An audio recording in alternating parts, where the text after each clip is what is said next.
we're going to use the lab material that's on GitHub. So we have lab 3-2 harmonic oscillator. In this notebook, I prepared a rudimentary example of PyTorch implementation of PINN and its application to harmonic oscillator. There are also some helper functions that I defined for you. If you're first time, seeing Python and things like that, don't worry too much about the part that I prepared for you. So especially the first cell that I'm running right now is comprised of functions to display the prediction results, create animations, and things like that. And those are not the ones that are critical. So you don't have to worry about it if any of the syntax doesn't make sense, but you can just move on. Harmonic oscillator, I mean, we already explained the theory, so I'm not going to go any deeper into that, but we're going to use a slightly different formulation. So instead of an mx dot plus cx dot plus kx equals to 0, we're using this this representation where instead of m, c, and k directly, we define zeta, which is c over 2 times square root of m times k, and then the omega 0, which is square root of k over m. The reason why we're doing this is this has a better physical meaning. So this equation, after you substitute the the zeta value and the omega value, it's exactly the same equation as the original mx dot plus cx dot plus kx. But in this way, we have a better physical meaning where omega 0 is what's called the angular frequency.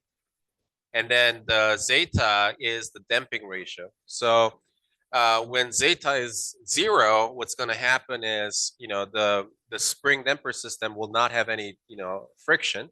So that once you pull the spring and let it go, it'll vibrate forever. And then omega 0 is actually what controls the frequency. So when omega is large, then it's going to, vibrate faster. When omega is small, then it'll not, vibrate, very fast. So in that way, we have only 2 variables representing the entire system as opposed to the original 3, M, K, and C. Another thing is that in terms of the damping ratio, zeta, usually we consider 3 different situations. When zeta equals to, when zeta is greater than 1, which means the damping is pretty large.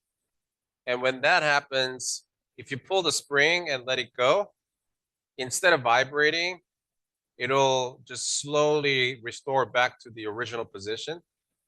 Okay. When zeta is lower than 1, then there's going to be a little bit of vibration.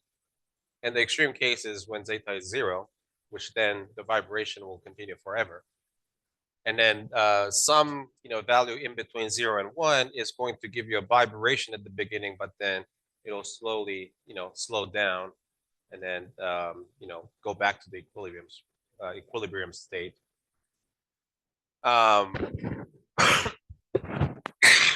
And then the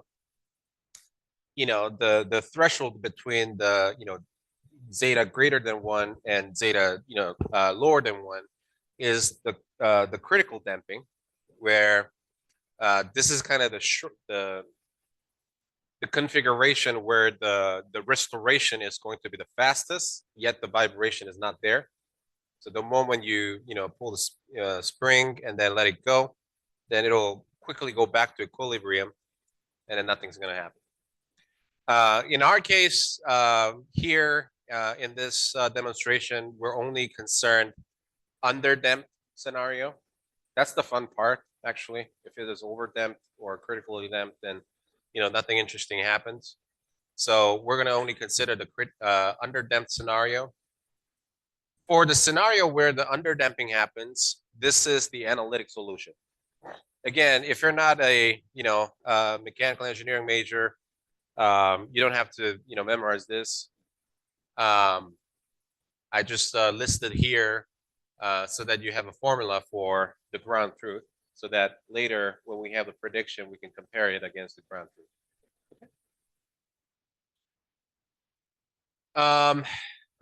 So right below this, you'll see a code that is to determine the zeta and omega. It's called the determine coefficients. Again, this is a helper function that I defined. So if this doesn't make sense, don't worry. All it does is to take inputs, which are x, zeta, and omega, where x is the initial condition. So initial position and the initial velocity of the system is one of the inputs for this function, as well as the zeta and omega. And given those parameters, what this function is going to do is to determine the amplitude and the phase for the ground truth over here. So if you look at the ground truth, we have a times exponential of something times sine wave, right? So a is the amplitude, okay? If you have a bigger a, then you have a, in general, larger vibration. If you have a smaller a, then you have a smaller vibration. And that amplitude will decay. So exponential of negative of something times t, right? So it'll go down, right? And then we have the sine wave. Oops.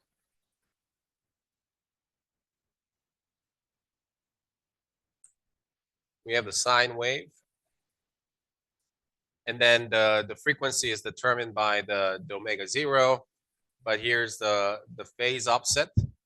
So, this code is essentially just, code for determining those A and the phi, the phase parameter, so that we can generate a ground truth. Again, if none of this makes sense, don't worry. That's just there to set up the ground truth and all that. So here, we consider the initial condition where the initial position of x, initial displacement of the mass is 1, and then the initial velocity is 0, okay? You can feel free to change this later to something else, okay? Here's another, thing, omega 0. Here we consider 2 pi as the angular frequency. But again, later you can play with this by changing it to a larger value, smaller value, so on and so forth. Zeta damping ratio, we have 0.15 as our initial condition. Of course, you can change it later, but make sure that this code only works for under-damped scenario. So zeta needs to be smaller than 1. Can be equal to 1, by the way. Now, the rest is the code for generating the ground truth based on those parameters. So let me actually, there we go. So for that particular setup, this is kind of what, we get. So initial displacement is 1. So that's the stretch of the spring. And then the spring goes down, up and down, up and down.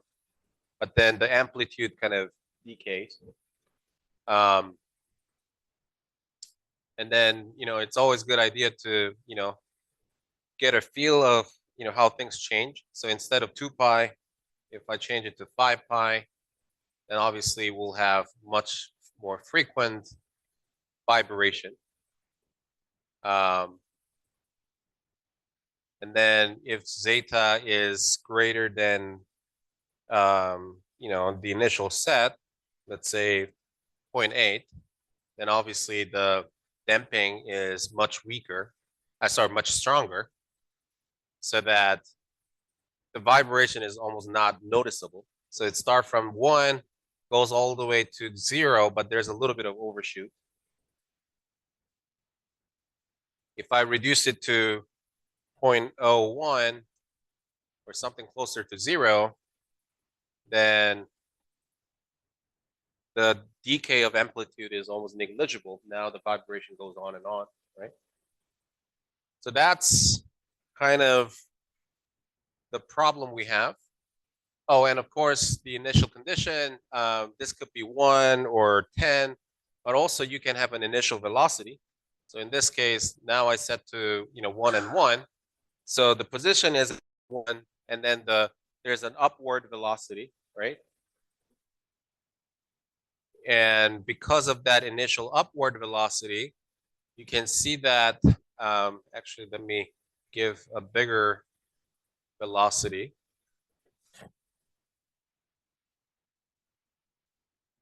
Yeah, so because of the initial upward velocity, now when you let the spring go, it goes up first before going down, but then the rest of the process is pretty much the same, right?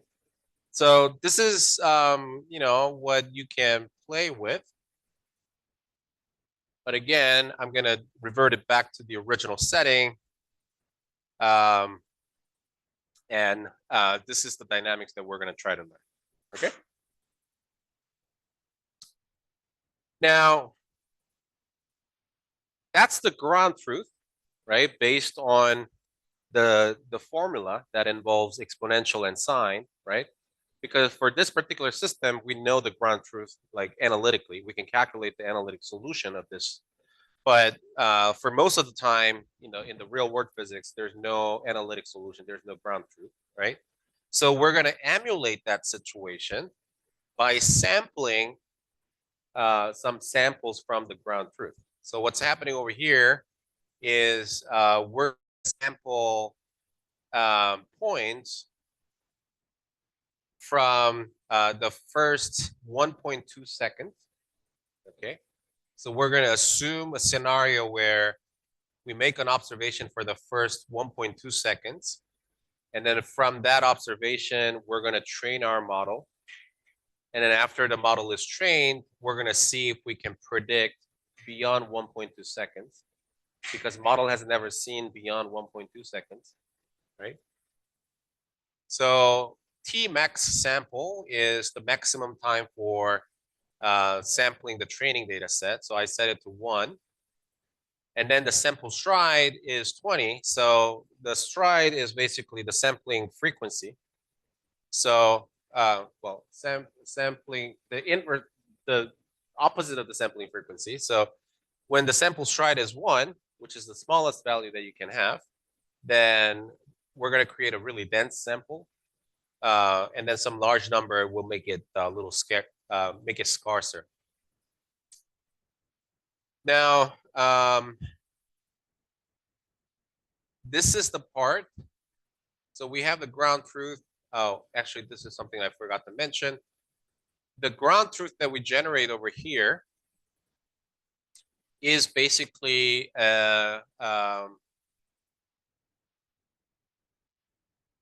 it's basically an n by n/1 tensor.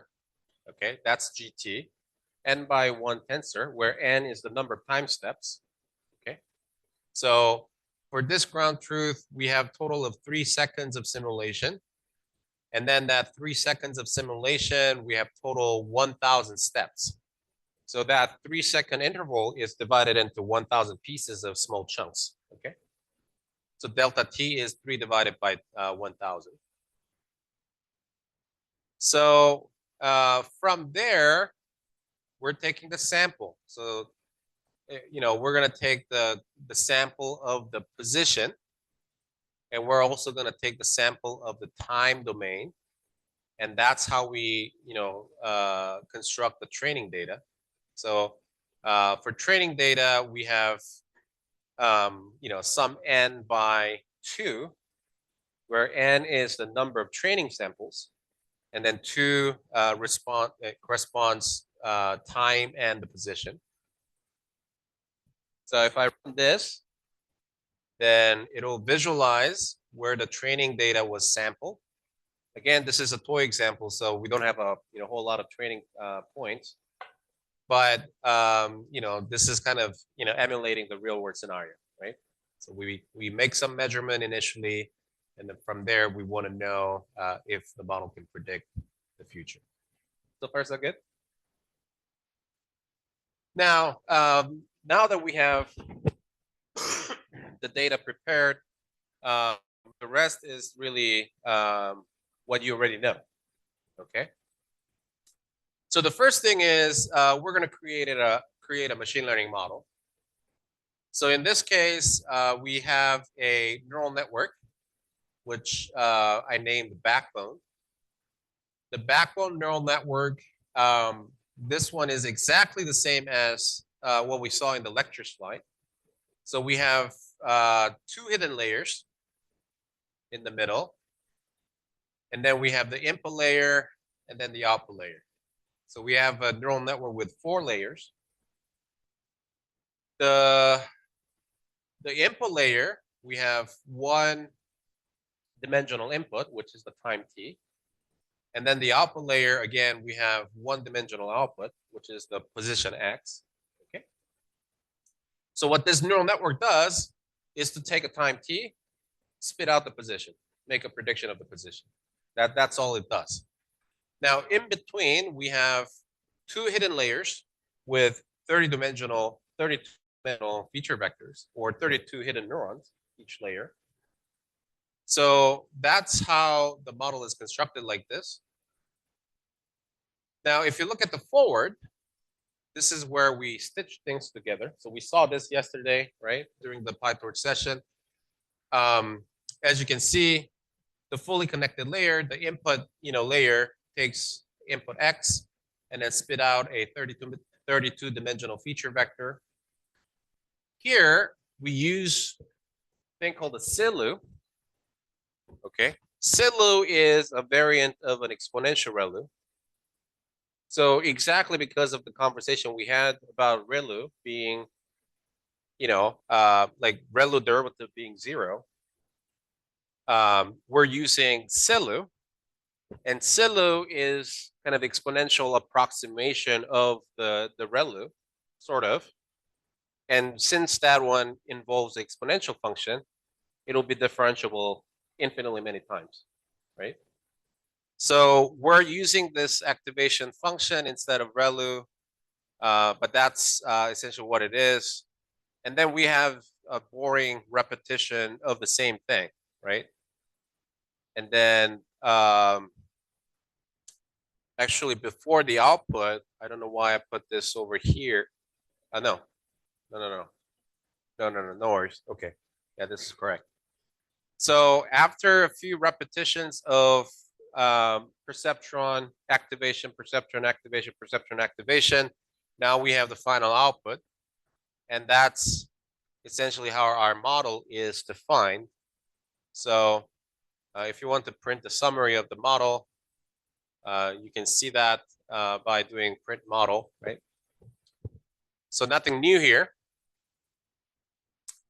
Now, as the first thing, what we're going to do is to train this neural network without any physics-informed loss term to establish the baseline, right, in terms of what the neural network can or cannot do. Again, here's another helper function. I should have actually moved this to the top, but this is where the training happens. If you did the homework, if you did follow the lecture yesterday, this should automatically make sense now. Okay, so we have a PyTorch optimizer with Atom. We have the learning rate and the model parameters over here. There are, in between, there are code for saving the progress, but we're not going to worry about it in this class. We have a total of 30,000 iterations, which might be a little too long. So I'm gonna, for this class, I'll make it maybe 3,000, so 10 times shorter instead of 30,000.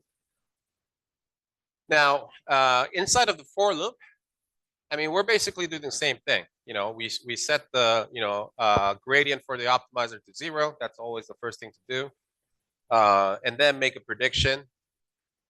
And then using the prediction, you compute the loss, which in this case we're just comparing the prediction with the ground truth label. The name of the variable is a little misleading. Output is actually the label, the ground truth. And we're computing the square of the difference between the two and then take the mean. So it's a mean squared error is how we define the loss function. And then from the loss function, we do the backward, so back propagation of the loss function. And then the optimizer will catch that and then make a progress. So this is something that we saw already yesterday. And basically, that's what's going to happen. And then the rest is for plotting and generating animations. And in fact, let me pause this. Oops. Let me pause this and then change one line.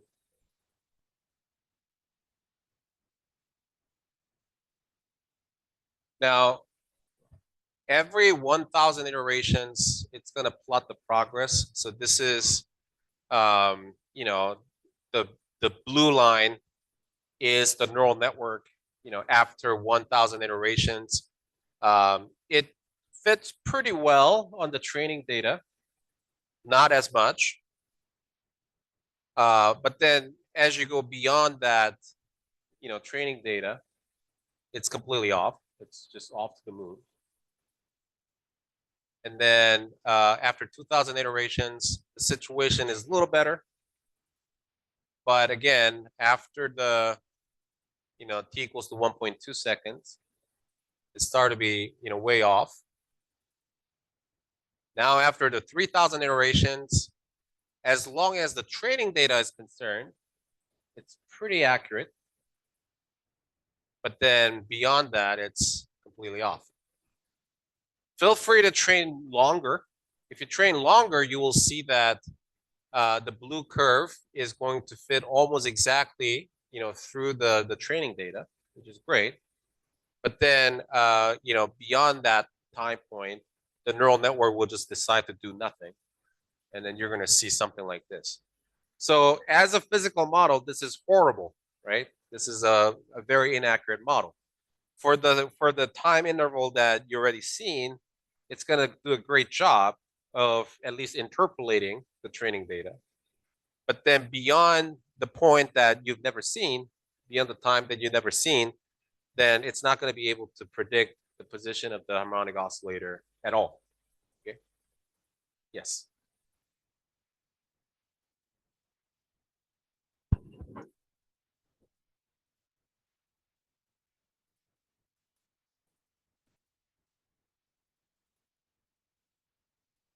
In general, yes, but again, for a physics application, what's the use then, right? You make only 1.2 seconds of measurement, and in between 1.2 seconds of measurement, yes, you can use it as an interpolation algorithm. For example, because of the delta t, we don't have the data in between. The nice thing about this neural network now is that you can evaluate the positions in between those data points. But again, as you go beyond t equals to 1.2 seconds, then it's not going to extrapolate. And maybe from from other machine learning applications, that might be okay. But for our application, which is to predict the physics, this is not okay. We want to be able to generalize beyond 1.2 seconds. So this is where PINN comes in. By the way, yeah, so actually a lot of the training code is devoted for generating this animation. So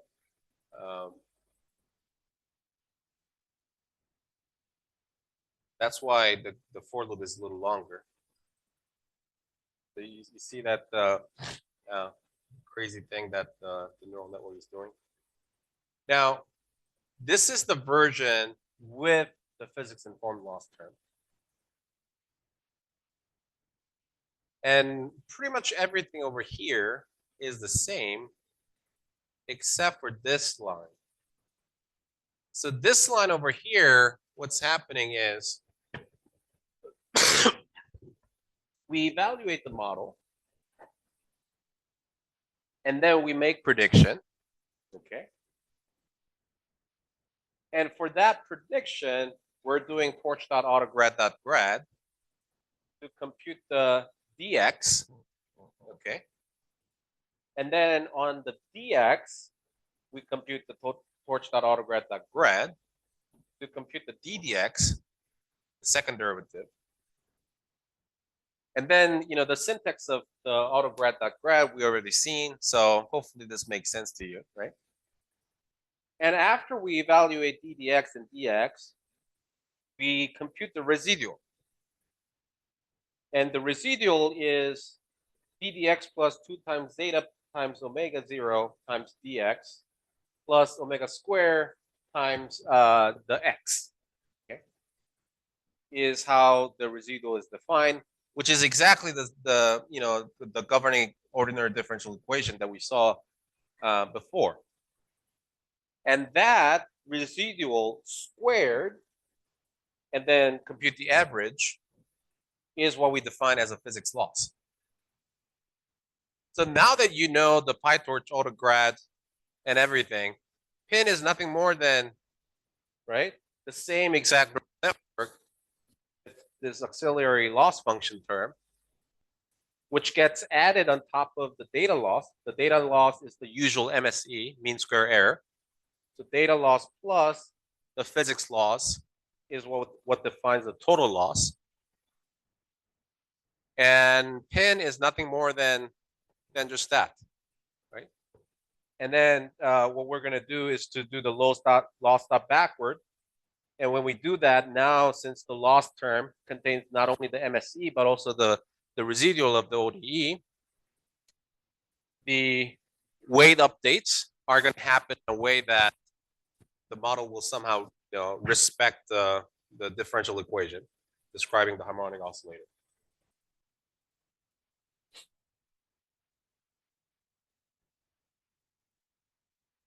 Sorry? Oh, this I will explain later, but this is to avoid the physics loss and the data loss fighting against each other. Yeah. So this is something that we still have to discover, and we're not done with the PINN lecture yet. So we're actually going to talk about that on Monday. But to give you an idea, if you don't set this number, I mean if you don't set the significance of this term, lower, then the physics loss term and the data loss term will fight against each other, and then it'll never converge to any meaningful solution. So that's why we will multiply 0.0001 in front of the physics loss. And in that way, initially, the physics loss gets multiplied by some really small number, and then data loss is going to be the predominant loss function term that will derive the entire search process. But then as the data loss gets smaller, then physics loss terms start to be more dominant, right? And then that's essentially what's going to happen. Sure.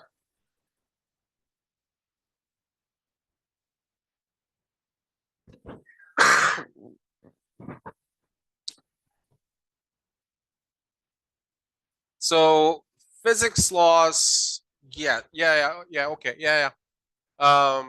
yes. In terms of the units, they're different, right? Data loss is evaluated in the space of the displacement. Physics loss is evaluated in the space of force or acceleration.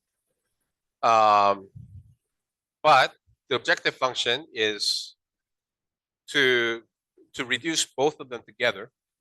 So physically, adding the two may sound a little weird, but mathematically, from the perspective of optimizing the two terms together, there's no problem with that.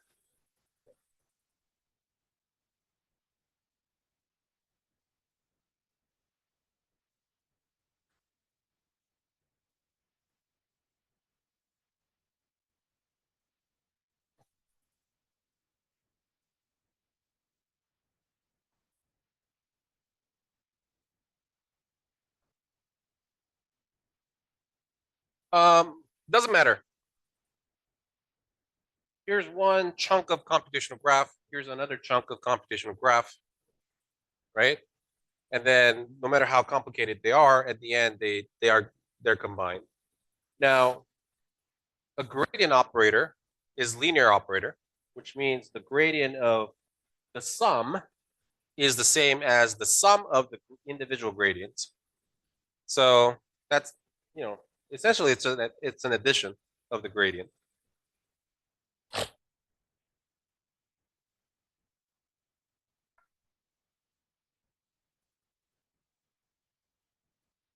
Mm-hmm.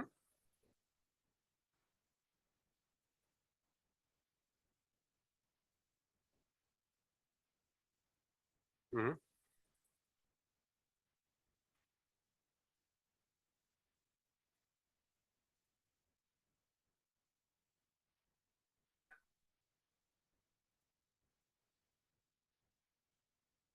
Which is still fine, as long as you can take the derivative of the loss with respect to model weight and bias. That's all you need. Where those gradient come from doesn't really matter, right? So you have two chunks of graphs that involves both, WMB, WMB, right?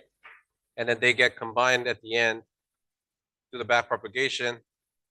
Eventually, you get the derivative of loss with respect to the, weight and bias. So yeah, it's the same deal. Other questions? We're still running this cell. I did not reduce the maximum number of iterations, so it's gonna take a while. So if you have more questions, feel free to ask.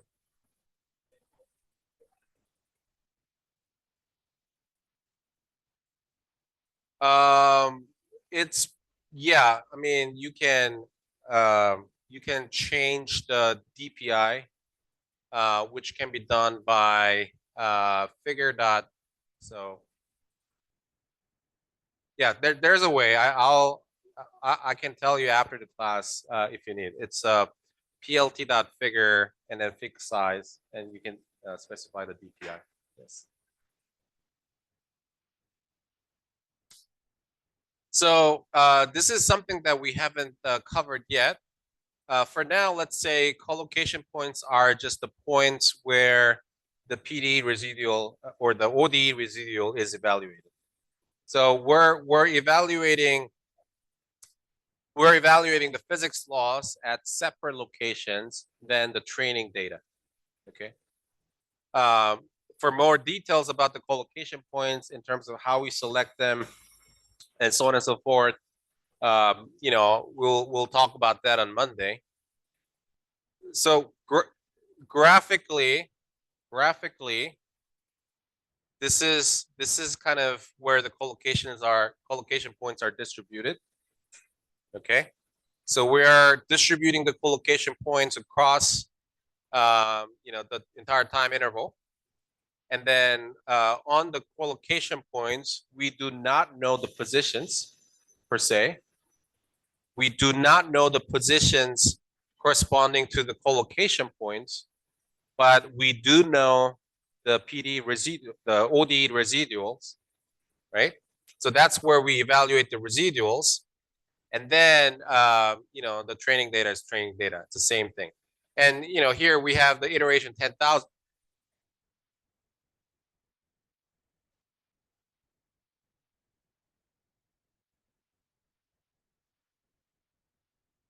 No, I said collocation points. We do not know the position. We do not calculate the residual. Remember, physics informed laws, we're not computing the actual predicted position. We're at the collocation point, we're only computing the residual of the PDE, not the positions. Okay, so we're only evaluating the derivatives at the collocation points. And again, remember, at the collocation points, we do not know the actual value of X. Okay, so these points are just graphically there. We're not fitting, for example, the blue curve onto the green points. That's not what's happening over here. The green points are graphically there to tell you where the collocation points are located. All right. So let me finish explaining this, okay? And then we'll talk more about what's really going on. So one noticeable thing is that at the iteration 10,000, we already have a pretty good result over here. So unlike the previous case where the blue curve sort of deviated, now we have the blue curve kind of following the black line quite well, the ground truth very well. And then if I plot this in an animation, it may take a well, yeah, you can see that at the very beginning of the training, the model is focused on fitting to the training data. So here we go again. You see, the training data is almost immediately fit, and then the rest of the time we're adjusting the graph shape, and that's the role of the physics informed loss term. And now that we have this model, what we can do is to hold on.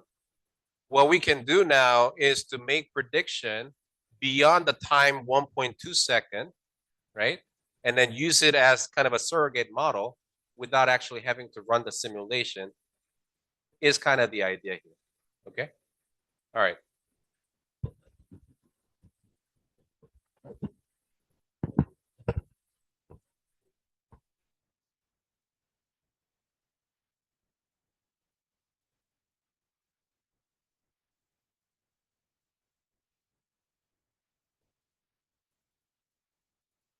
Do you know what the residual is? Do you know the term residual, first of all? What is the residual? Do you know the meaning of the term residual, first of all?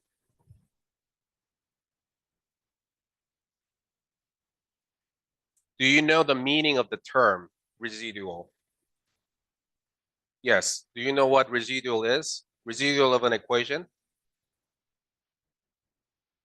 No. I think that's where the confusion comes from. A residual of a PDE or ODE, remember, actually, let me go to the,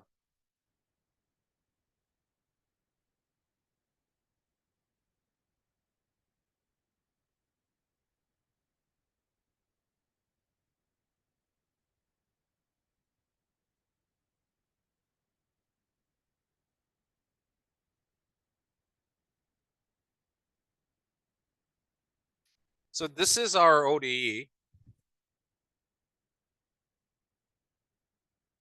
And what we're doing is to approximate the function x.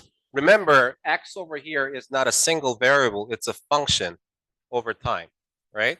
So x is a function that takes time as an input and then spit out some value, which has a physical meaning that, the position of the mass, right? So we're approximating the function x using a neural network. And the neural network that we're using to approximate this function x is not the same thing as the original function x. So the x, the real x, okay, that correspond to the ground truth dynamics is unknown. And we're approximating that using an artificial neural network. If that approximation is perfect, meaning the neural network is exactly the same as the ground truth, then when we put this into the equation, the value on the left-hand side should be exactly 0. However, our approximation of the function x is not exactly the same as the target function x. So there's a difference between the two. And because our neural network X is not exactly the same as the ground truth, the left-hand side, this term over here, not be exactly 0. So, instead, this part will have some weird value. And that weird value is what's defined as a residual. Yes. It's not the same as comparing position to position. Okay. Comparing position to position is the data loss. And we define that on the training data, which are the yellow points. But for collocation points, for physics informed loss, what we do is to simply evaluate this equation. We don't really care about the actual position X, but the evaluation, the left-hand side of the governing equation. And we measure how much it deviates from 0 is what is defined as the residual. And we're trying to minimize that at the collocation point. So if I go back to the code and the plot over here, so that's what I mean. For the yellow dots, we're measuring the value to value difference. Okay, so the position at time t equals to, let's say, 0.2 was about 0.75. And then let's say the neural network initially, made a wrong guess and said 0.9, right? So then there's a difference between the two. And that will give a penalty, right, in the training loss function. And we'll try to minimize it. So now we have, the value, pretty close to this. But at the collocation points, the green dots, we're not actually doing that. Instead, at the green dots, we're simply taking the derivative of the neural network and then, put that derivative in the neural network, make sure that the mx, mx dot, mx double dot plus cx dot plus kx equals to 0. Okay. And again, because the neural network is not, perfect, that, mx dot, double dot plus cx dot plus kx is not going to be exactly 0. It's going to have some value. And that is what's being minimized. Now, if you think about the real world scenario, this kind of makes sense. For us here, since the harmonic oscillator is such a simple system, you may wonder what's the point of doing this. But imagine instead of a harmonic oscillator, let's say you have some expensive fluid simulation. Okay. So you have some, instead of the spring mass damper system, let's assume that you have some expensive fluid dynamic simulations. You can only afford a very scarce simulation for the first 1 second, but then you're interested in a longer term prediction of the fluid system. If you're a CFD guy without knowing PINN, what you can do is to just run more simulation, wait a few more weeks, and then finally you get simulation all the way up to time t equals to 3. But the good news for you is that, okay, you have, simulation data up to 1.2 seconds. But since you're working on a fluid system, you know that the fluid system is governed by what's called the Navier-Stokes equation. And the Navier-Stokes equation, even though you don't know how to solve Navier-Stokes equation, right? And there's no way you can solve it by hand. Even though you don't know how to solve the Navier-Stokes equation, you can still, similar to what we've done, you can still evaluate the residual of the Navier-Stokes of my neural network at any time location t in this interval. Correct? It's different than evaluating the actual fluid velocity, fluid pressure, all that kind of stuff, right? If you were to actually predict, compare the difference between the pressure, velocity, and things like that, then you will have to run the simulation all the way to time t equals to 3. But even without knowing the actual values of pressure, velocity, and things like that, you can still evaluate the, the residual of the Navier-Stokes equation by simply taking the automatic derivatives and then plug that into the Navier-Stokes equation. That makes sense? Yeah. Yes.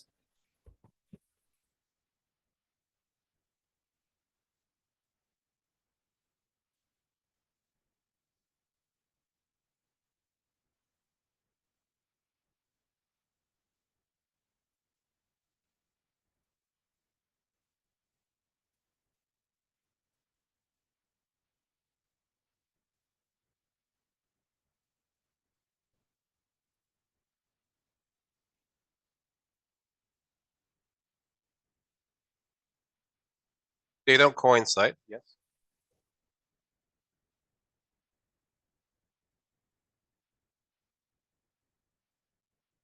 For yellow, you don't need to get the derivatives.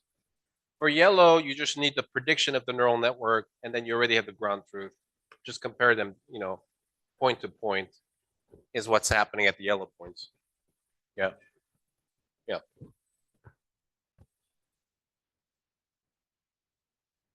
Other questions?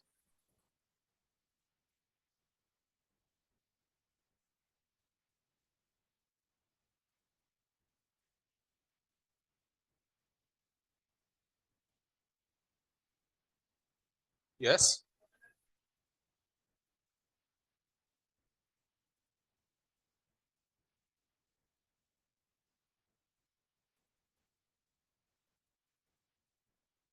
Yes.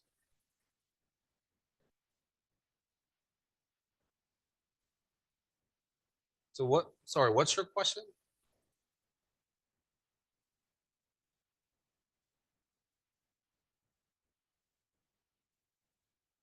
Yeah. So this is. Oh.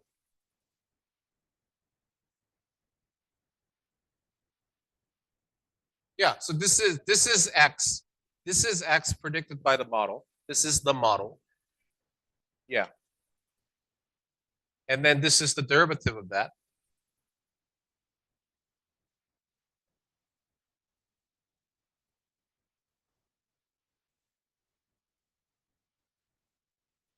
Maybe that's a typo then. Where?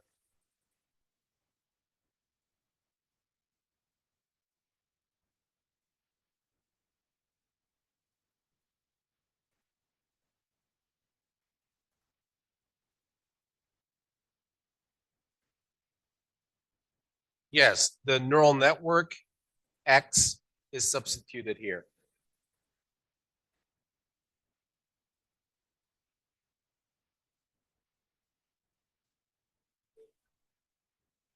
So we're evaluating again dxdt at the collocation points. We're evaluating X at the collocation point, dxdt at the collocation point, ddx dt square at the collocation point. All three of the terms involving X. Okay, this, and this.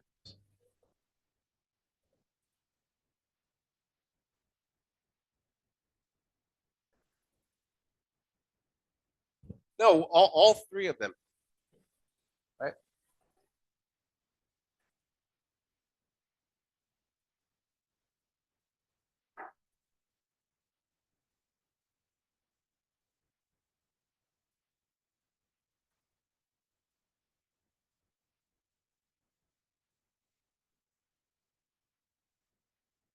So,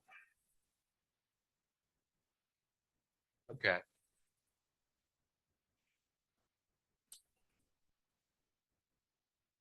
No. So we evaluate, okay, X at the collocation point. So far, so good. And then we take the derivative of that with respect to the collocation point T and calculate dx. So the time derivative is evaluated at the collocation points again. The second derivative again is evaluated the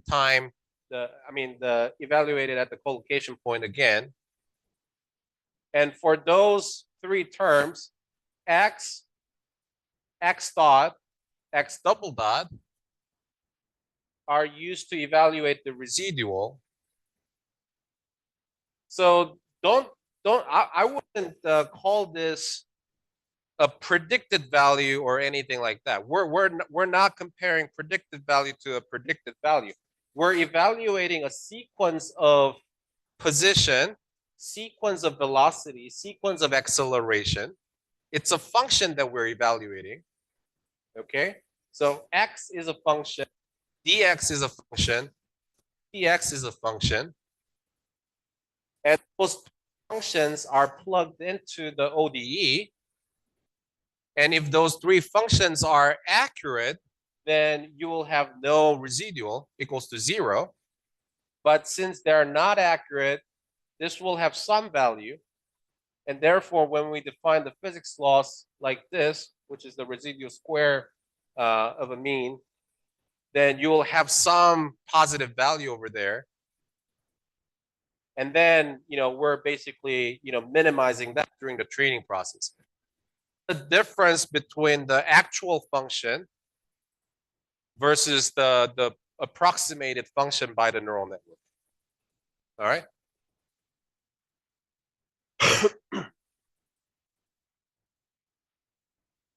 Okay, so in this way, the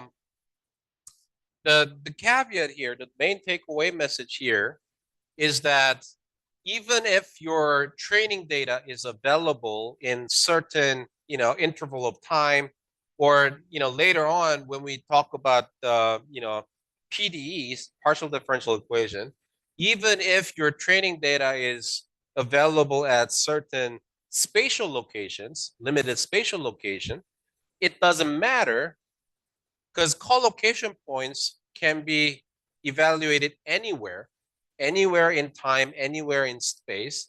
You can distribute, you can scatter as many location points as possible, right?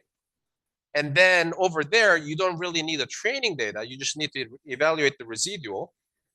And evaluation of the residual can be done without knowing the actual value of the position or actual value of the physical quantity. And in that way, you can train a neural network.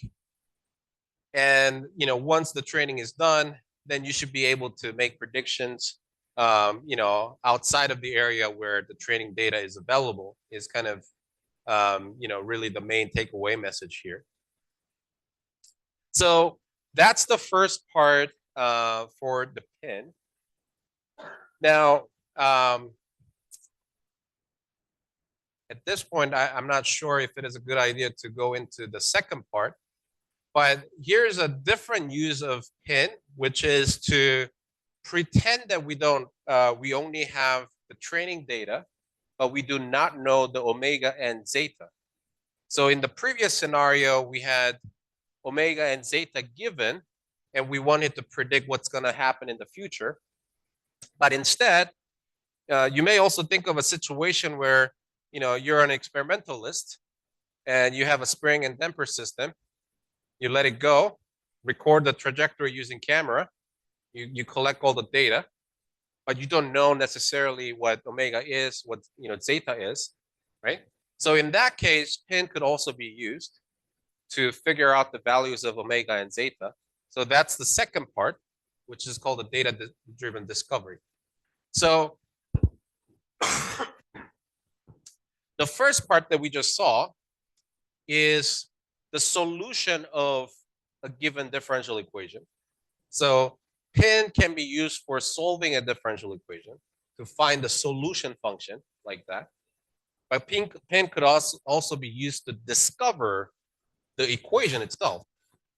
Okay. But I guess for this one, we're going to come back on Monday and then, take a look into. So for you, I guess the valuable thing to do is to go back and then,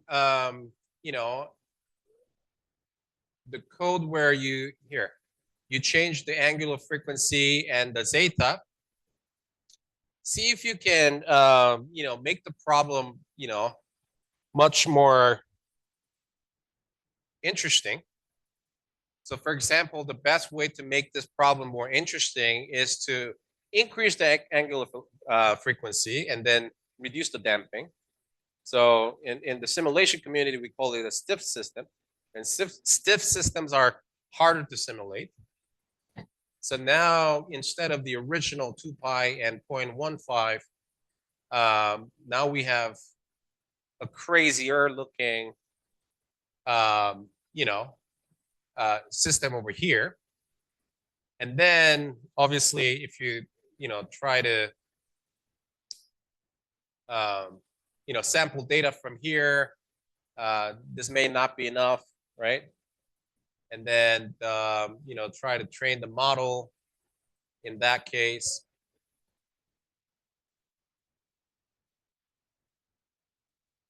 Well, let me explain this first, and then I'll get back to your question.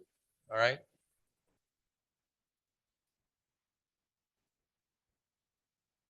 So now, I'm training the same model, but with a different physical conditions.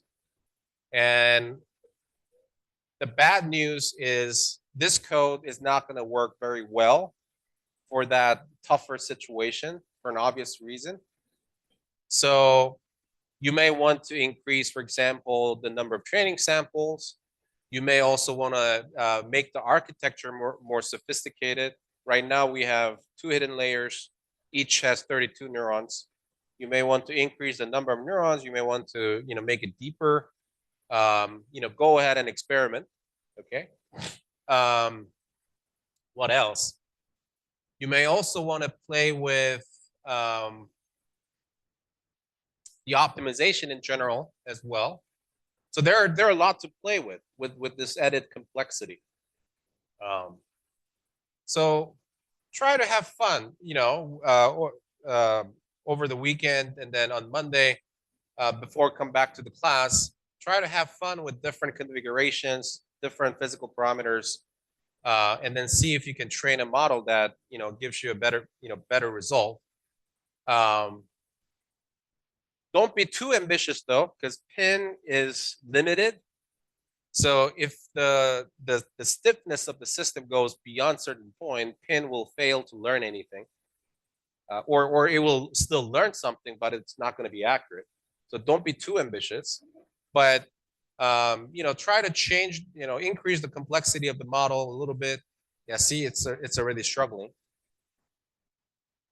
Yeah. So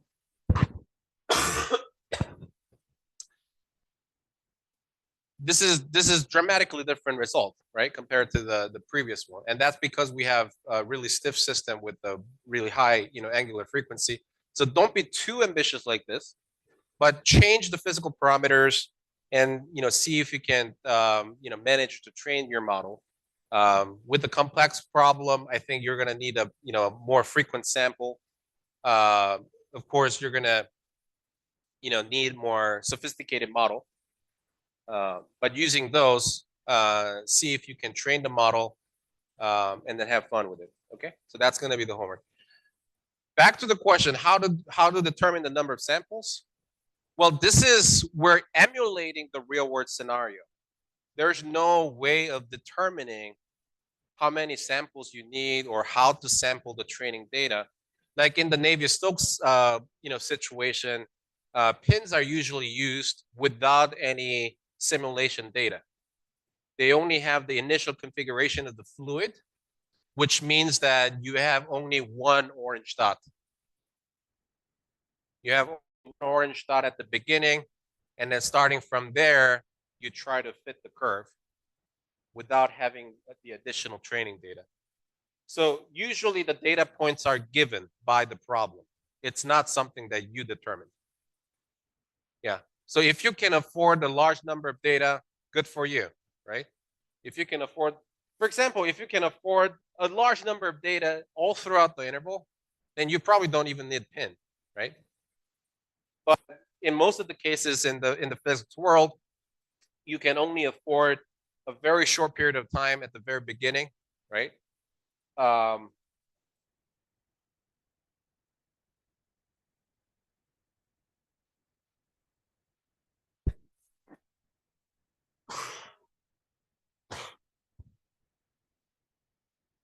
Yeah, yeah. So those are the things that you should play with. But again, this is only the emulation of the real world situation. It's not like to train PINN.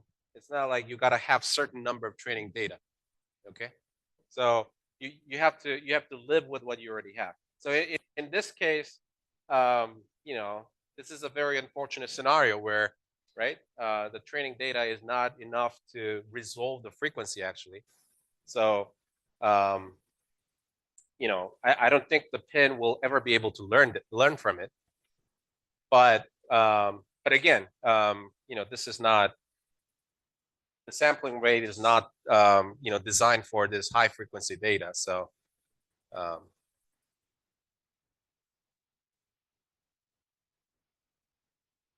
no, I changed both damping and the angular frequency.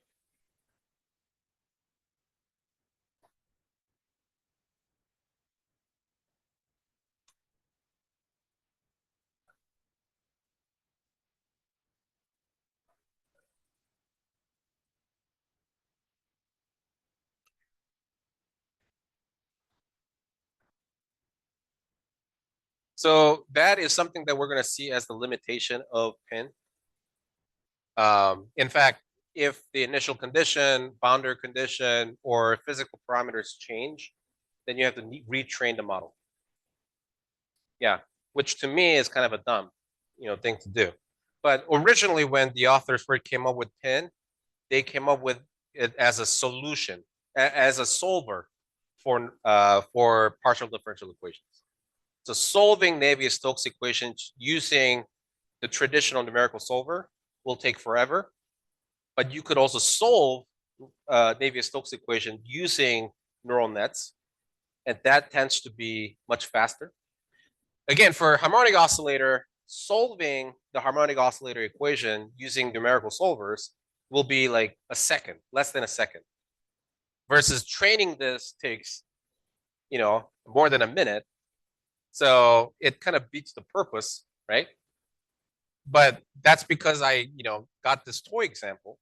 For more complicated examples where, solving the equation takes much longer, then, training the neural network is probably, better deal computationally. So similar to what you would do with the traditional physics-based solvers, when you have different initial condition, different boundary condition, different anything, you'll have to run the simulation again, right? So whenever something changes, you run the simulation again, change, simulation again, right? And each simulation takes 4 hours or a day or whatever, right? Now, with PINN, what happens is the same, exactly the same. You change the physical parameter, change the initial condition. You have to solve it again by doing the neural network training, and then at the end you will have a solution.